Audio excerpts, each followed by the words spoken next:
My name is Betsy Yurth, or Elizabeth Yurth. My background is in orthopedics, and I've practiced orthopedic medicine for almost 30 years. About 15 years ago, I became increasingly frustrated with sort of patching people together, and they would sort of move on, but not really ever get better, and then something else would fall apart. So I became interested in really more, how do we actually get people healthy so that we fix them and they stay fixed? How do we repair people? And so I went back and I did fellowship training in regenerative and anti-aging medicine.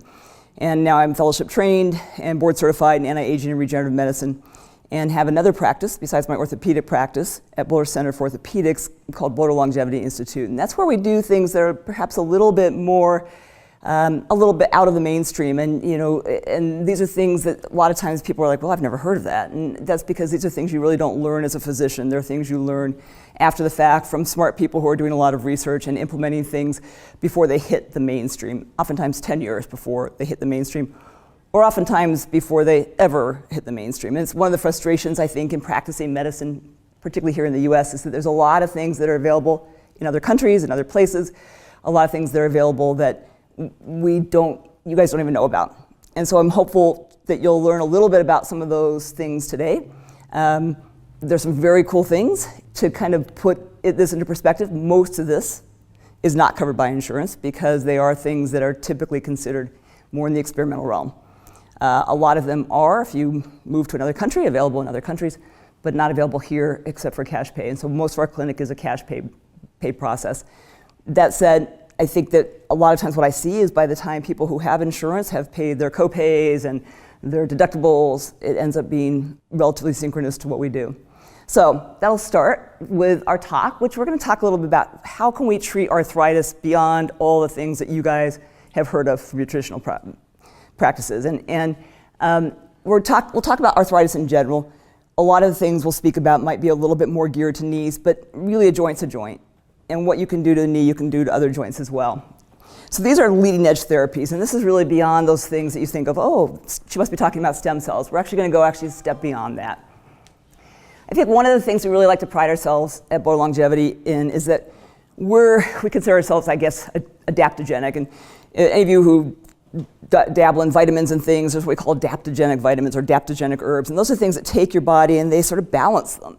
And they take the good and they make it, better, or they take the bad and they make it good. They either can downregulate or upregulate, and that's sort of what we try and do with the body. We try and take our patients and we try and get everything refined to a nice balance point. So I love this quote. Andrew came up with this quote and put it up there. And I think that we have to be adaptable to change. Meaning, if my knees have worn out because I, skied too many bumps when I was younger, how do I make myself still strong, still be able to live to be 120? Which really theoretically is the age we should all be able to live to at a healthy, and then after that you probably have to start replacing body parts. Arthritis it's funny because we in medicine always think, oh, everybody knows what arthritis is, and we get that question a lot where people come in and they say, oh, my knee hurts, and we go, oh, we have arthritis. When we look at their x-rays, they're like, oh my God, I have arthritis? So no one ever told them that. Arthritis is basically the wear of the joint.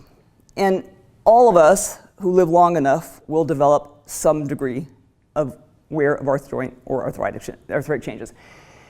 When you look at sort of this tire analogy, you start out with all this nice tread. You have all this protective coating, right? And then as time goes on, either you wore your tires out faster because you were driving over really bumpy roads, or in our case, because you ran track, or you skied bumps, or you walked 100 miles every day. But there's also other pieces. Maybe you got bad tires in the first place. So maybe you bought retreads. So some of us have genetic reasons that our joints wear out more rapidly. For instance, we know now that there is a slew of genes. We do a lot of genetic testing in our practice too, but there's a slew of genes that affect collagen. So you may do everything right and your joints wear out faster. Those of you who say, oh, my dad had all his knees and his hips replaced, well, a lot of those people, you simply inherited a bad gene. You were given some bad genetics. Now, can you do things with that? Yeah, there's actually a lot of things, and we'll talk about some things even today, that you can actually do that will modify things genetically. So all of these things will eventually wear into that you now have a joint that doesn't have protection to it. And once you've worn down the cartilage of the joint, the reason it becomes so painful is because our bones, the lining of our bones, what's called the periosteum, are really well innervated. They have tons of little nerve endings. So as soon as I've taken the protective coating off that lining of the bone, then we actually are putting load onto the bone itself. And it really doesn't like that. It can't accommodate that. It's the same reason a fracture hurts. If I fracture my leg, it hurts because I've made a hole in the periosteum. So we have to put back that protective coating. It's not just as simple as taking away more protective coating. So that would be the equivalent of what we'll talk about when you scope a knee. You maybe take away more, not add any in. If I wanted to make this tire here better, this one here better, I can't go and scrape off more of it, right? I have to add more tread back on. So we'll talk about, is there ways to do that? Age obviously plays a role. So looking at osteoarthritis, if you look at a nice normal joint here, bone, the lining of the bone, which is the very edge piece, is the periosteum, and then it's covered with this cartilage. As soon as you wear through that cartilage to exposed bone, this becomes very painful. Sometimes it's just one spot. Sometimes you'll have somebody who traumatically injures a joint and they have a big hole in one spot of the cartilage. Oftentimes it's more diffuse than that. All of you have heard of getting traumatic meniscal tears, right? You tear your meniscus, you tear the cartilage. So that's a little different. There's a specialized piece of cartilage in the knee called the meniscus. It's this sort of circular piece here that acts as a bumper. So if I tear my meniscus, then the next step is it's not acting as a bumper. I begin to now wear out the cartilage overlying it, and then ultimately, once that cartilage is worn through, start putting pressure on the bone. I hear all the time, oh, my problem is I have a bone spur. Bone spurs don't create pain unless they're putting pressure on a nerve, but in the knee that doesn't typically happen.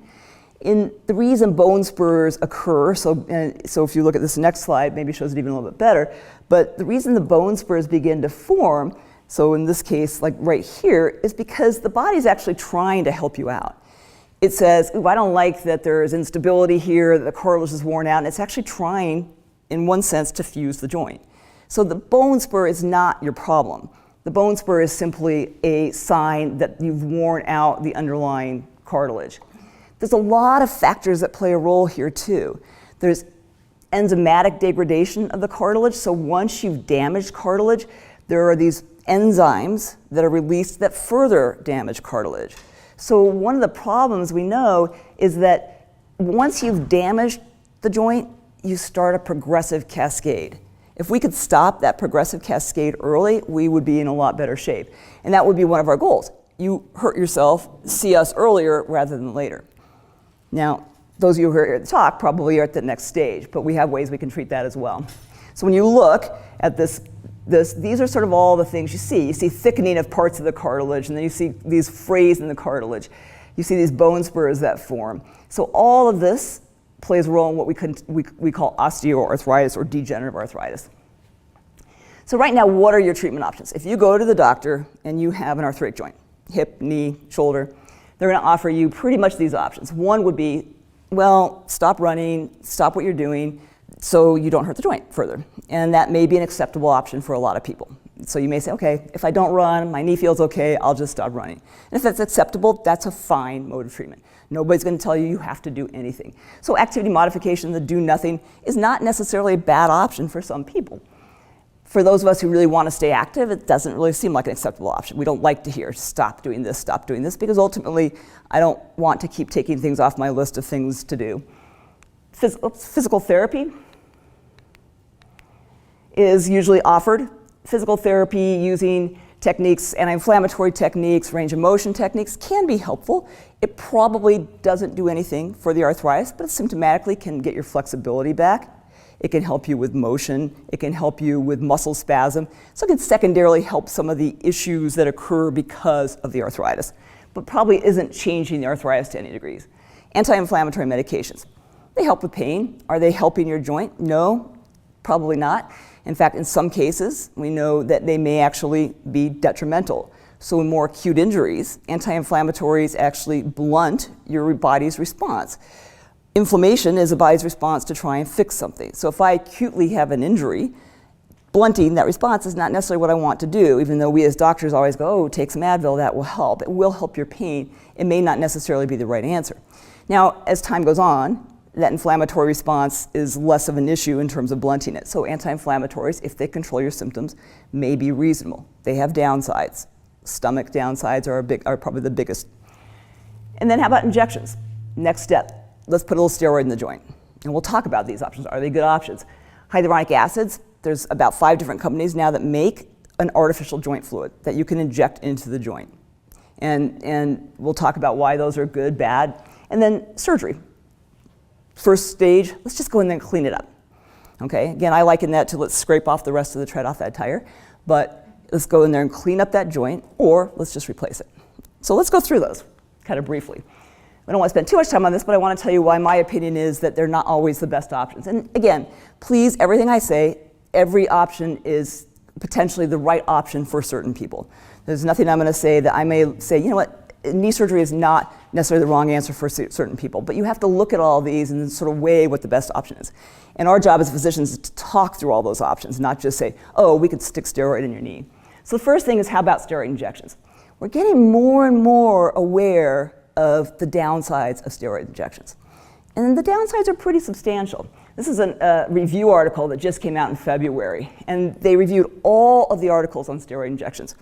And really what they found was that there was significant pain relief acutely and markedly faster disease progression. So every time you're doing a steroid injection, it feels good for a little while, and remember that you're paying the piper, that you have just now pushed your arthritis a little further down the road. Now, if you're 102, maybe that's okay. If you're 50, maybe it's not. How about the hyaluronic acid injections? Different ones. There's Synvisc, might be one you're all familiar with, but what we do is we do an injection sort of staged, and what you're doing is basically putting the component of hyaline cartilage back into the joint. And that's a little bit, in one sense, silly, right? I can't eat hair and grow more hair. So when you look at how this is working, it's basically the theory that if I add substrate to the joint to make new cartilage, my body will use that and make new cartilage. Probably not true. They don't have no benefit, but the benefit is pretty limited. The benefit probably has to do more with we're adding a lubricant to the joint. Okay, so we're actually just putting a little bit of a lubricant cushion. What's typically done is you do 1 injection a week for 3 to 5 weeks, depending on the product that you're using. And if you look, people improve. The overall improvement is 66% of the study improvement, so that's pretty good. Had about 66% relief, so that's great. I mean, really, for 3/4 of people had significant relief. 30% of them still went on within 7 months, so pretty quickly, to have surgery. In reality, it did nothing to improve the cartilage structure. So again, probably better than steroids, right? Because it doesn't cause worsening or progression of the disease, but it also is not making the cartilage better. Again, Andrew kind of put this in here, and I think it's sort of synonymous to, okay, I want thicker hair. If I eat a whole bunch of hair collagen, I'm going to have thicker hair. Probably doesn't work that way, and neither does sticking hyaluronic acid into a joint make new hyaline cartilage. But there's benefits, and I think the upside is that it doesn't do damage. How about knee scopes? Well, knee scopes are really popular. In fact, they are the #1, arthroscopic knee debridement is the #1 surgery for orthopedic surgeons here in the US. So it's really handed out almost like candy by orthopedic surgeons. They go in there, they see some arthritis, and they go, hey, we can clean that up. Okay, again, it's much like removing the rest of the tread on a tire. Let's smooth things out, you'll feel better. And there can be some pretty significant immediate relief. The long term is that it's actually probably, again, further progressing the arthritis. This is a study that was actually done in British Medical Journal. They've actually now will not allow arthroscopic knee surgeries on anybody over the age of 50 in any of the European countries, because what they found was it was no better, really, than putting people into conservative care with an exercise program. And that over the next 3 years, that group of patients got significantly worse than the people who just did the exercise. So now they've actually, throughout the European countries, if you're over 50, will tell you, do not get a knee scope. We in the US still have it as our #1 surgery. Why? You have to say there might be a little financial motivation, but I think there's still people who feel like it's a good answer. It's a temporary answer, and if you want a temporary answer because you need something quickly and you're just trying to buy time to a knee replacement, it's not necessarily a bad answer. They actually now are looking here in the US even, looking at doctors who do a lot of arthroscopic knee scopes on people over 50 and putting them into a category of physicians who are inappropriately. So I think we'll start to see the trend turn a little bit here in the US too, as this data kind of gets out there a little bit more. So how about joint replacement? That's great, right? We just replaced the joint. And I think in some cases it's a really nice option. It tends to work better in the hip than in the knee, but overall, when you look, this was what we call a review article. I mean, they took all the data they could find, every article published on this subject, and they reviewed them all and came up with a summary case. And what they found was this, that our current practice of total knee replacement in a US cohort of patients with knee osteoarthritis had minimal effects of quality of life, meaning people did not say that they were substantially better, that they could do anything more than they could before the replacement. So if you said, okay, are you walking more? Well, no. If the procedure restricted to more severely affected patients, so people who had severe arthritis, who were in severe pain, it did have benefit. But at a stage earlier than that, where people were still functional, it had no benefit at all. So I think that we have to sort of look, we're now advising people in their 50s to have joint replacements. Is that the right answer for those people? Probably isn't the great answer. In some cases, it may be the best choice, again, for select people, but you need to know the options that are available to you. How about the stuff that we now consider the regenerative therapies? And those of you who might have come to hear me talk said, oh, this is going to be on stem cells. And those include, so the standard regenerative options, which you're hearing more and more about, include things like stem cells, platelet-rich plasma. There's other ones in the mix. And I do those. I think they're good. I think that we're going to find there's better. Or using those, as we like to in our practice, using those in combination with other things may be a really good option. So I do think there's still significant benefit to the regenerative therapies, but I think you have to tie them in with using appropriate other care. One of the reasons that there's a lot of debate on do stem cells work, do platelets work, is because we're dealing with very different protoplasm in people.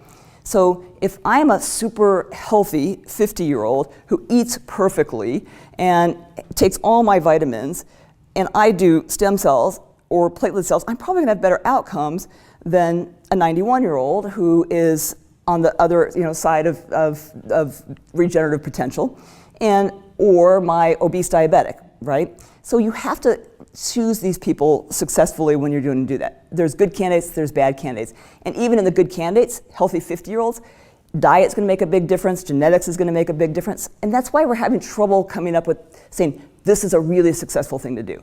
I believe in them. I think you have to tie them in with more of a regenerative program. And that's one of the things we're really trying to do, is put together a program for our patients and not just one-off saying, let's throw some stem cells in there. So what are the treatment options that we're talking about? What is this, what we term at our practice, next generation regeneration? So this is the step beyond. This is sort of what we like to consider sort of biohacking, or changing your body's chemistry so that you can actually live longer, function better.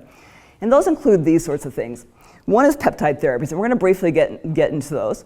And there's systemic ones, so ones that you can actually take systemically by giving yourself little injections of them or taking them orally.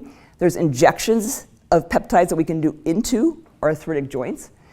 These are peptide therapies. And then Pentosan polysulfate we're going to briefly touch on. And then nutritional support, because nutrition becomes really, really important in joint health. So what is a peptide? Most of you have probably never heard of a peptide. They're not used prominently in medicine. You're going to start hearing about them. In the next 5 years, you're going to hear more and more about them. We were the first clinic that started a medically managed peptide program, and I was fortunate enough to acquire people who were fellowship trained in peptides. But most doctors know nothing about them. If you ask your doctor about them, they will have no idea what you're talking about. The only peptide you all might be very familiar with is something called insulin. Insulin is a peptide. You eat glucose, insulin appears, it tells glucose to go into your cells, and it rapidly disappears. So peptides are very short chains of amino acids, less than 50, that are put together and have a very brief action. Because of that, they're super safe. Unlike a hormone, which lingers around and can do a lot of things, peptides come in, they do something, they leave, and they have very little extraneous actions that can do a lot of damage to your body. So they're very safe and they're very interesting from that perspective for a lot of purposes. And you're going to start seeing them in infection care, in cancer care. You'll see them, if you keep an eye on this in the next few years, these are going to become a word you're going to hear over and over again. So there's 7,000, each again a specific function. And we limit ourselves to just really quite a small handful of them. They almost seem too good to be true. When you look at the list of all the things that they can do, it really is almost anything. We're going to limit ourselves today to really talking about how can peptides be used to help arthritis, both the pain associated with arthritis, but also the progression of osteoarthritis. Because ultimately we want to not just halt the arthritis, halt the worsening arthritis, and hopefully actually reverse time and make the arthritis back a few years from where it was. One of the things you have to remember is that the regenerative or this type of medicine is exponentially developing. One of the things I always tell my patients, and I tell this to my cancer patients and my arthritis patients, is even if we get you back a few years, in another year I will have more, this talk will have even more options available. Technology is expanding that fast. The problem is if you wait for your traditional medical doctor to tell you about it, you'll be waiting about 50 years because medicine lags so far behind, and partly it's the FDA, and I'm not going to criticize that, but partly it's that physicians don't spend a lot of time educating themselves on what else could be out there. It's time consuming. We all, we laugh that we're at 2 in the morning, talking to each other. So the first thing is, this is a really simple approach. And these are things you need, you don't need your doctor to even prescribe. It's what are called collagen peptides. A lot of you may have seen these on the shelf. They are all over the stores anymore. There are 1,000 brands of collagen peptides. But collagen peptides are an oral peptide. So they actually are one of the few peptides, most can't be taken orally because they won't be broken down, but collagen peptides can, and they actually do work. One of the ones that has the best research behind it is made by an Australian company, and it's Fortigel. It's not really available here in the US, except for there's a product that does have Fortigel added to it that a company has bought the rights to Fortigel and puts it in it. It's only available from a physician. You don't need a prescription, but we have that product. It's called Collagen, and that's a product that actually, it's a little scoop you put into your water bottle or your coffee or whatever you want to do, and you just drink a little scoop of it every day.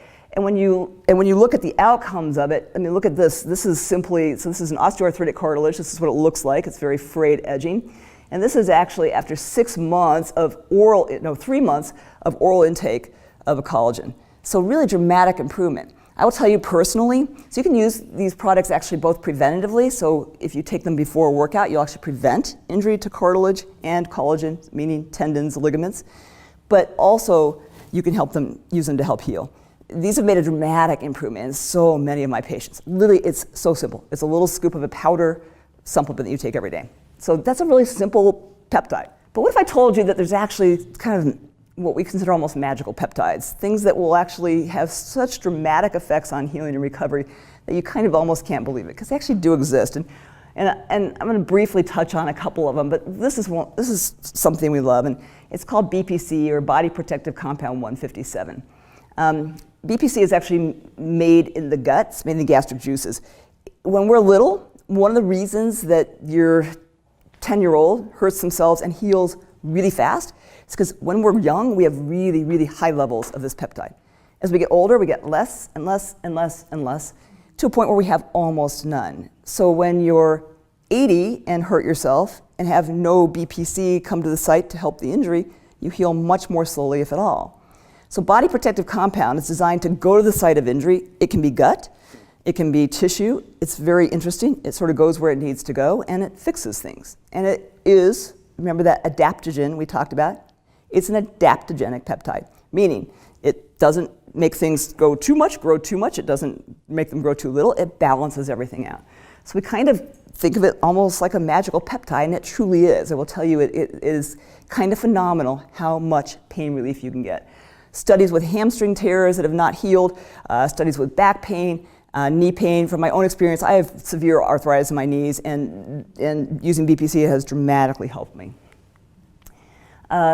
It basically, again, we're not exactly clear exactly how it works, except we know it brings a lot of healing growth factors into the site.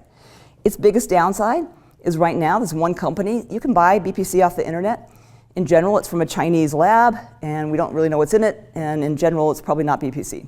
So if you get it from a pharmacy that's certified, it's not cheap. There's one pharmacy we really trust, and they sort of have the market on it, and so it's not cheap, but it really is pretty amazing. It's really safe in almost any amount. You almost can't overdose on peptide, or on any peptide, but BPC particularly, except that it'll hurt your pocketbook if you take a lot of it. How about growth hormone? You've all heard about growth hormone. Growth hormone kind of makes everybody scared. When I say the word, everyone's like, oh, growth hormone. Movie stars all use growth hormone. And growth hormone does. It has its downside. But when we're young and growing, we heal, right? We all have growth hormone stuck in our little pituitary glands. It doesn't get released. It's still there. So instead of giving people growth hormone, which does have downsides and risks, you can actually cause them to secrete more of their own growth hormone. We know that growth hormone is very advantageous to healing more rapidly. It's advantageous to brain. You talk about balance. Growth hormone, which is why we make a lot of it when we're young and growing, right? You're repairing tissue, you're making new nerves, you're making new muscles, you're making new brain cells. And then as we get older and we stop that process, the body goes, oh, we don't need any more growth hormone. Well, ultimately, we don't if we're going to die, but if we want to stay really vital and healthy, we do. The difficult thing is if you just give shots of growth hormone, getting it dosed correctly is really difficult. If you give too much of it, you can create cancers and things. So what we can do instead is we can actually use things instead that cause your own body to produce more growth hormone or release growth hormone. So we have peptides that will do that process. So we have peptides, things like what we call CJC, ipamorelin, that will actually cause your own growth hormone to increase. But this is what we really want to spend a little bit of time on today. This is a peptide that kind of comes from that whole growth hormone piece. So somebody basically started studying AOD 9604 actually for different effects. And what they found was that it wasn't working as well at what they thought, but what they did find, almost accidentally, is that it seemed to have a very dramatic effect in helping pain improvement. And so they did a study in Japan with rabbits, and they destroyed the cartilage in the rabbits' knees, and then they gave them AOD 9604, and the rabbits completely regrew cartilage. Now that's great. Rabbits, unfortunately, are not exactly like us, and although we probably have some similarities, they do heal a lot better than we do. So it was what started this process, but we just completed a study with a huge group of other doctors throughout the country, and we're seeing a very similar effect in humans. Not as dramatic, we're probably not repairing all the cartilage. So AOD 9604 is really a fragment of growth hormone. So instead of just stimulating growth factors, it really seems to stimulate selectively the cartilage and fibrocytic response in a joint. And you don't have the risks that if I just rampantly upped your growth hormone. And what you do with AOD is you actually inject it into the arthritic joint. So it's not going to have the systemic effect. It's going to be locally working on the hyaline cartilage, right? So now, if I take that, AOD 9604, remember, component of growth hormone, so it's actually bringing new growth factors in. There's all these pieces that you need. You need vascular endothelial growth factor, insulin-like growth factors, all these pieces you need to regrow cartilage. Add to that a little hair, so the hyaluronic acid. Well, now you do potentially have the components to make a new joint. So we completed a multi-center study where we were injecting AOD 9604 into knee joints on people, and it didn't matter how severe your arthritis was, we took you into the study. And we injected one a week for 4 weeks, and then one a month for 4 months. And this was done again, I think, Andrew, how many people completed, not in our clinic, but overall, it was a few hundred patients across the US, and significant benefit.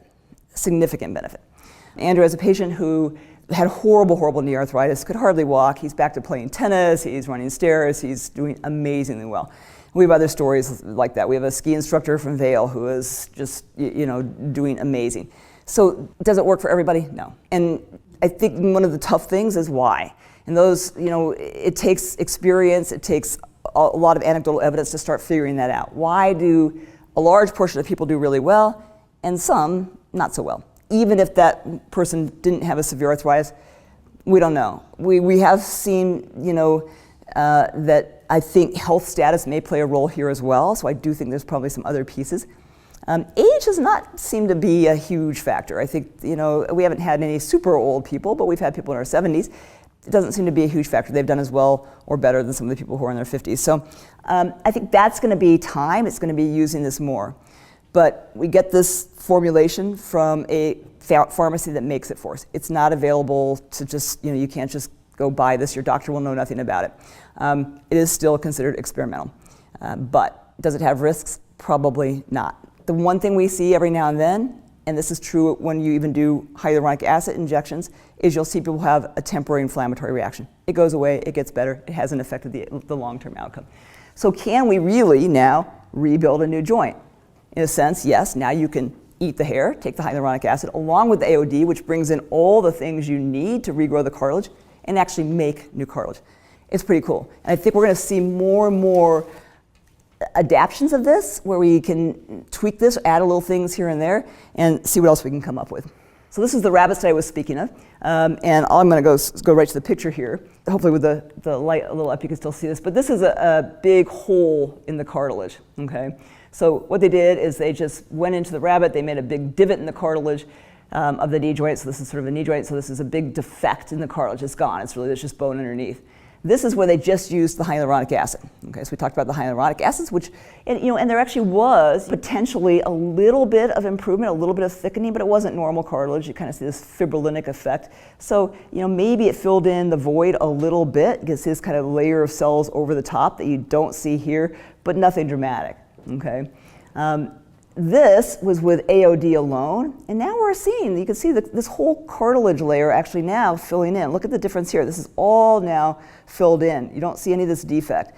And then when you actually added the HA and the AOD, this is a little hard to see, but you completely restored normal cartilage. So this whole layer now had none of these see these little crevices in it?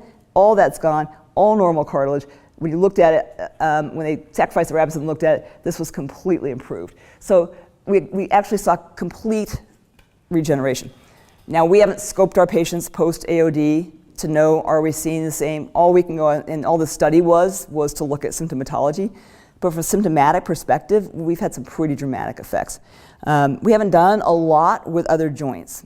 We do work with an orthopedic surgeon out of Ohio who does a lot of joints and has had some equally good success with small joints, shoulders, and hips. We've done a couple of hips, but not enough to really come to a conclusion whether it works as well. Theoretically, it should. What time period was this? So, do you remember, Andrew? On the previous slide, I think they were injected for, yeah. So rabbits and injected at 9 weeks. So that was 9 weeks of treatment. So we're doing an 8-week protocol right now. And then what we found is there are people who want to they kind of come back monthly and get in sort of an injection to sort of keep going because it seems to have some better. Okay. 8 injections over 5 months, right. So it's 1 a week for 4 weeks and then 1 a month for 4 more months. I see one of my patients here today, and we actually saw each other today, and I was telling her about Pentosan Polysulfate because Pentosan Polysulfate is pretty interesting. It actually just got released in very recently, really about 3 months ago in Europe, so it's now a prescribed treatment for arthritis. So Pentosan Polysulfate, this is all the rugby players who have a lot of joint problems. Rugby is pretty hard on your body, and all of them are using Pentosan Polysulfate. And this article came out last April. It was actually before the drug was actually approved. They were all using it, but they've since completed a study and now have approval for a drug with Pentosan Polysulfate. So Pentosan Polysulfate is what we call a disease-modifying osteoarthritis drug. It's actually been used in the racehorse and dog population for a long time. One of the things we found is a lot of technology that we use that we find eventually makes it to humans got started in racehorses and dogs, peptides included, Synvisc included, hyaluronic acids. I remember years and years ago, one of my patients bringing me a bottle of something they were injecting into her horse, which was one of the visco supplements, one of the hyaluronic acid, and said, "Can you inject this in my knee? It's working really well for my horse." And I said, "Well, I can't," but and now subsequently we can't. We have the exact same stuff for humans, but we lag behind mostly because we're just a lot stricter in what we allow. It is what we call repurposed drugs. So repurposed drugs are interesting because I can't just pull any old drug off the shelf and inject it to you. But I can if it's a repurposed drug, which means it's approved We know it's been proven safe. It was just approved for a different purpose. So it was approved for interstitial cystitis, particularly in men, but in women too. So for people who had bladder dysfunction, orally taken, it really helped the bladder and settled down the bladder. And so and it's a drug called Elmeron, because it is already approved by our FDA, I can use it. So aspirin is not approved as a pain-killing medication, and yet we all take it as that. It's repurposed from its original purpose. So because of that, we have full rights to use it. Oh, can't see this, but basically these are studies for the past 10 years on Pentosan polysulfate. That's how long this has been around. It's been around for 10 years with studies showing substantial benefit, even in humans, on arthritis. When you look at why it works, there's a lot of things that contribute to why arthritis creates pain. We talked a little bit about just the pressure on the bone, but it's more than that. As the cartilage erodes, you're also getting pain because there's some venous occlusion. There's not as much blood flow getting to the joint. So there's pain because of that. There's pain because we talked about that inflammatory cascade. Once the joint starts to degrade, your body starts producing these enzymes that create pain. So there's all these different factors, and we know that where the Pentosan polysulfate seems to intervene is it's probably increasing vascular activity, it's helping to break down the fibrin deposits that occur, and it seems to be really almost binding up or getting rid of those enzymes, those destructive enzymes. So you're stopping that cascade. The improvement with Pentosan polysulfate, and this is actually in a human study, so it's pretty interesting. So this is actually looking at bone marrow lesions. So we talked about when you wear out the cartilage, now you're putting pressure right on the bone. And one of the ways we can identify that is on MRI scan, you can see this big white zone in the bone. So it's a bone marrow lesion. It's a place where the bone is getting a lot of pressure, and so it looks like a big contusion or bruise on the bone. So that's a spot where the cartilage has been worn out, the bone is taking all the pressure. So what they did is they measured in volume that lesion. This is when you look at using just Pentosan polysulfate injected, and this is injected intramuscularly, not into the joint, there was significant improvement. So marked improvement, reduction of 35% in the size of that lesion. This is with a placebo control. And if you looked at in the medial compartment of the joint, it actually worked a little bit better than in sort of other places. So for some reason in the medial joint, it seemed to have even better improvements, and that may have something to do with the vascular quality of the joint. So this is pretty impressive. And we don't really have anything in our armamentarium that I can tell you about that would have that same effect. This is actually a change in pain. So this is maybe even more important. The fact that your lesion is smaller, that's great, but how about your pain? So this is in days. So usually you'll see very dramatic, so this is the first few months that you're doing it, you'll see a pretty dramatic improvement over that first couple months. If you stop doing it, then the pain does seem to level a bit, but it never, following it out for over a year, it never went back to its baseline. So we know there was more than just the anti-inflammatory effect of the Pentosan polysulfate. We know that it actually probably had an effect like what we saw in that previous slide, on this slide, to actually heal the lesion, or we wouldn't be seeing those long-term outcomes. So all of the results that you're seeing here, which they extended, now subsequently extended this out, because this was actually a study that was done a while ago, extended this out, and they're seeing this continue. It never went back to its baseline, so we know we're healing the lesion. Now, if you treat those people again, it appears that you can have a same dip down and come back up to an even lower baseline. And that's, I think, what we're going to be working with. Pentosan polysulfate is, it's relatively new, but what are its downsides? It's an injection that you have to give yourself. You give it yourself one injection twice a week, and you do that for 6 weeks at a time. Okay? You can repeat it. I will tell you from my own experience, the injection is not particularly comfortable. It's an intramuscular injection. It's a relatively large volume. It doesn't continue to hurt, but it's a little bit like every time you have to give yourself, you have to sort of gut yourself up for it. So you have to be able to, or have somebody else be able to give you an injection intramuscular. We teach our patients how to do that. Bree's an expert at teaching people how to do injections. Brian can teach people. It sounds scary. It's very doable. There appears to be the only thing that Pentosan polysulfate does that potentially could be a risk is it does act a little bit as a blood thinner. So we have to be a little careful if somebody who's taking aspirin and things like that, we have them stop those things because we're already offering a little bit of blood thinning. In general, a small blood thinning effect is not a bad thing. So in general, most of us like to have a little blood thinning effect. That's probably a healthier state, but you do have to be cautious about other things you're taking with it. So what we do, so you kind of look at all these options. We have these peptide therapies, and we have the Pentosan polysulfate injections, and we have the AOD injections. So how do you decide what to do? And I think, one of my my biggest frustrations when I look at doctors talking to their patients about arthritis is our job, and your job, whatever practitioner you talk to, should be to present you with every one of these options. I don't ever say, oh, you should do Pentosan polysulfate. I say, here's your options. You can do this, you can do this, you can do this, you can do this. And then we talk it through. And those appointments can sometimes be a long time. Brian and Andrew used to, now Brian will sit down with our clients who, these guys both have big orthopedic backgrounds, true. They will sit down sometimes and go through your x-rays, and they'll go through all these options and they'll answer the questions. That doesn't happen in a 10-minute appointment, and so those are hour-long appointments to fiddle through and talk about what is the best option for you. It may be combining a little BPC with a little AOD and then following that with Pentosan polysulfate. It may be that Pentosan polysulfate is the best option for you based on your MRI scan. But really, there are so many options available that people aren't presented with. And it's frustrating. I think it's frustrating for us. We see people all the time who we talk to about these kind of marvelous things, and there's things you can do with peptides. You talk about balance. We have peptides that we know have neuroregenerative benefits.